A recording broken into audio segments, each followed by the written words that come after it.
Regresamos a Sin Filtro, seguimos hablando de la reforma constitucional, SF, reforma olvidada. Realmente está en la gaveta el paquete de reformas en el Congreso de la República. Ya hacíamos también unos ejercicios de cronogramas y también el escenario de una posible consulta popular. ¿Qué pasa si la información no llega a la gente? Si la población no está interesada en el tema de justicia. Se interesaron solo en el momento del pluralismo jurídico, pero ¿qué pasa con el resto de las propuestas que se están conociendo en el Congreso de la República para reforzar el sistema de justicia? Y aquí habría que hacer también un ejercicio de crítica a quienes promovieron el paquete de reformas. Hablo del Ministerio Público y CICIG. ¿Por qué pareciera que hay un divorcio entre lo que se propone, la idea general de que hay que cambiar las cosas, pero el interés ciudadano respecto al tema de justicia? ¿Por qué es tan difícil este último tramo? Es que, a ver, lo que pasa es que... Todos emitían opinión con el pluralismo jurídico, pero exacto, no veo lo mismo con el resto del paquete. Porque, vean, y esto no solo ocurre en Guatemala, sino ocurre en todo el mundo. Generalmente es más fácil para cualquier sociedad expresar de forma muy vocal su rechazo a algo. Y aquí en Guatemala lo vimos. En el 2015, que ha sido probablemente la explosión de civismo, era el rechazo a la corrupción, el rechazo a Roxana Valdetti, a Otto Pérez Molina, a Manuel Valdizón. En el 2016-17 fue el rechazo a el pluralismo jurídico. Pero cuando ese mismo grupo social o cuerpo social tiene que mostrar su apoyo a... Su afirmación a... O su afirmación o su respaldo a... No lo vemos. Y eso, como les digo, no solo ocurre aquí en Guatemala, sino ocurre en todo el mundo.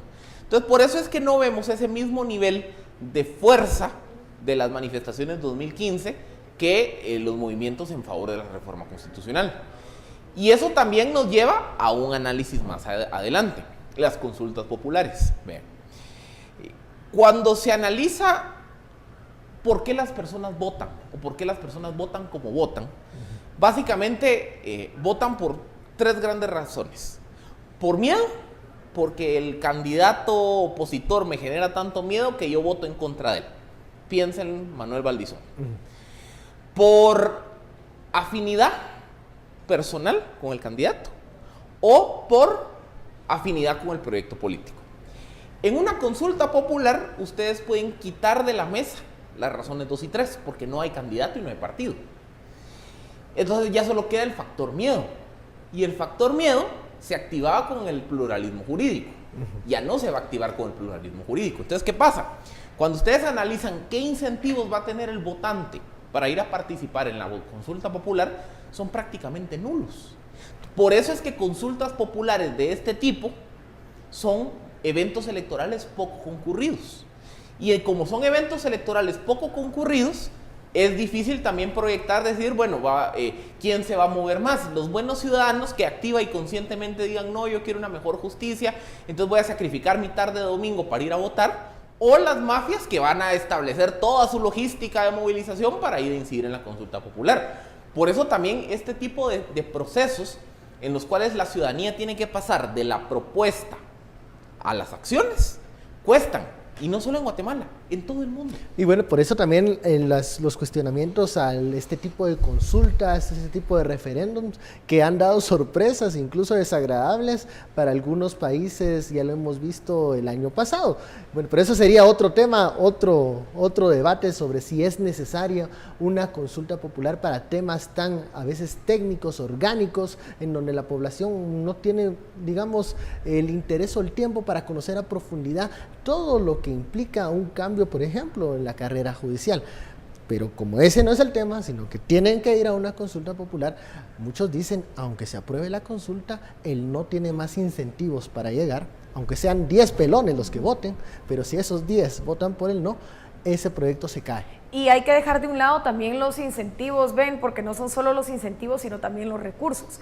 Si la clase política tradicional no está interesada en que se aprueben las reformas constitucionales y en última instancia viéramos culminar este ejercicio dentro del Congreso de la República y llegar a la consulta popular, de todos modos, estos políticos durante décadas han movilizado a gente para favorecer sus intereses, para llegar a una curul, para llegar al gobierno. tienen todo el mapa, tienen la logística, tienen los recursos para movilizar a la gente y que voten por el no. Entonces, en este aspecto yo creo que como ciudadanos, los ciudadanos que nos hemos dado a la tarea de informarnos, que hemos tratado de alimentarnos y nutrirnos un poco más de todo lo que conlleva este ejercicio, de la necesidad que hay en el sistema de renovación, de fortalecimiento, etcétera, tenemos que dejar de operar solo en... Tenemos que dejar, creo que la palabra clave aquí es de reaccionar. Tenemos que dejar de reaccionar y tenemos que empezar a trabajar en medidas de prevención también, y yo creo que la reforma constitucional es una gran medida que puede funcionar para prevenir que futuros políticos pues pasen por el gobierno y pues se valgan de la corrupción, se enriquezcan a través de actos de corrupción y sus hechos, estos delitos que hay en la impunidad. Sin embargo, hemos estado últimamente reaccionando. Si pudiéramos trazar quizás una gráfica de cómo ha estado funcionando la ciudadanía guatemalteca, creo que estaríamos viendo curvas en cada momento de cómo en un momento nos apagamos y de repente nos encendemos muchísimo y nos volvemos a apagar y nos volvemos a encender muchísimo. Es decir, no estamos sosteniendo el cambio ni los proyectos de cambio en el tiempo, sino estamos reaccionando únicamente a los grandes casos. En 2015 lo fue el tema de la corrupción y ese fue el gran mito unificador que nos llevó a unirnos en la plaza, a exigir la renuncia de Otto Pérez Molina. Sin embargo, esa misma pasión ciudadana que en algún momento nos llevó a querer transformar este sistema, no hemos trabajado por hacerla sostenible, y al día de hoy, en 2017, a mí me cuesta mucho creer que esa plaza de 2015 se está involucrando en los temas de cambio de país, porque en un momento pues estábamos ante una crisis, efectivamente queríamos el cambio, todos sabíamos que teníamos un problema, pero no sabíamos hacia dónde íbamos. Cuando aparece un foco, una luz de hacia dónde podríamos ir para mejorar este sistema, pues caemos en el descuido y nos olvidamos de esto. No se ha comunicado bien el proyecto de reformas con todas sus, digamos, propuestas, con todos los beneficios que pudiera traer, con incluso en el debate de la necesidad de reformar algunos detalles. ¿Se ha podido comunicar? ¿Se ha comunicado bien este proyecto de reforma o hemos caído en las generalidades pensando que al hablar de reforma todo quiere decir cambiar para mejorar y que ese va a ser el único elemento que servirá para apoyar un proyecto de modificación constitucional? ¿Se comunicó bien o hubo problemas ahí en la forma como se dio a conocer este proyecto? Es que más que problemas en la forma de cómo se dio a conocer el proyecto. ¿Por qué se dice que hay que discutir más, que hay que conocer más a profundidad la Lo que propuesta? pasa es que creo yo que, otra vez, dentro del proyecto, la parte que generó más debate y polarización fue el pluralismo jurídico. Porque en el pluralismo jurídico yo sí creo que había muchas preguntas sin resolver. Pero otra vez, superando el tema del pluralismo jurídico, para mí ya no hay mayores cosas que resolver. Yo creo que hay un consenso generalizado de que las comisiones de postulación hay que quitarlas, que hay que apostar por un sistema de carrera judicial. ¿En dónde entonces está la inmovilización? ¿En dónde? La inmovilización es lo que hablábamos, que los diputados se supieron montar en la polarización que generó el tema del pluralismo jurídico, la fractura social, el desgaste que generó ese tema, y entonces ahora están jugando a patear la pelotita, a ir aprobando la reforma a cuentagotas. A que se termine el partido. Y que se termine el partido. Y en el cálculo de ellos, ¿cuándo se termina el partido? Lo que ya mencionamos, finales de julio. Si para finales de julio la reforma no está aprobada, los diputados ganaron el partido de ida. Mi pregunta sería, ¿generó demasiada desconfianza el proyecto de reforma y es momento de que quienes promovieron la reforma constitucional vuelvan a buscar aliados fuera del Congreso para detener o disminuir esa desconfianza que se generó en algún momento por la polarización de los temas que en este momento ya se superaron? Hay que mirar hacia afuera y decirles, no, el proyecto tuvo estos problemas, tuvo estos desencuentros, pero tiene también estos aportes. Hay que volver a sentarse a la mesa y decirle a diferentes sectores, urge y conviene la reforma constitucional. Para poder reavivar el deseo de implementar esta reforma constitucional, yo considero que sí va a hacer falta pues voltear a ver a las personas que lo iniciaron. Una vez más, si sigue el Ministerio Público, Mi consideración es que tienen el poder y la fuerza para volver a reanimar todo este proyecto de reforma.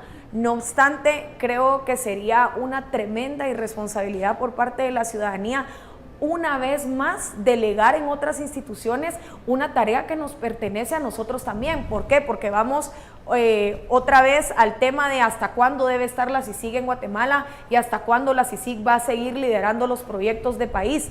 Yo creo que no podemos permitirnos más delegar en otras instituciones el trabajo que como país y como Estado deberíamos estar haciendo. Es decir, el apoyo no lo pueden brindar, pero es que este apoyo no es eterno, y si como ciudadanos y si nuestro sistema de gobierno no despierta y pone atención a que todo este trabajo lo tiene que hacer nuestro país, creo que nunca vamos a poder avanzar. Es decir, estar recibiendo este apoyo constante no es sostenible en el largo plazo.